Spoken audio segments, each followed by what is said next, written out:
दोस्तों, दमिश्क की फतह के बाद रूमियों ने फहल के मैदान में मुसलमानों को रोकने के लिए मौत का दलदली जाल बिछाया।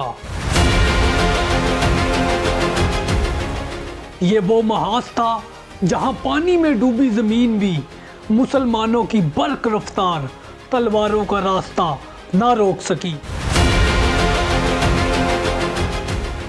इस जंग में हजरत अबू उबैदा रजी अल्लाह ताला अन्हा की खामोश हिकमत और खालिद बिन वलीद रजी अल्लाह ताला अन्हों की बिजली की तरह पड़ती यलगार और रूमियों के हजारों सिपाही लम्हों में टूट गए।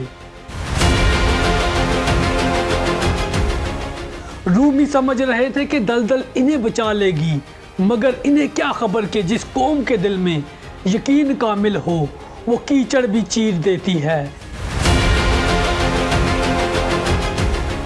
फहल का वो मैदान जहां रात के अंधेरे में मुसलमानों ने एक ऐसा वार किया जिसने बाज़ंतीनी सल्तनत की कमर हमेशा के लिए तोड़ कर रख दी।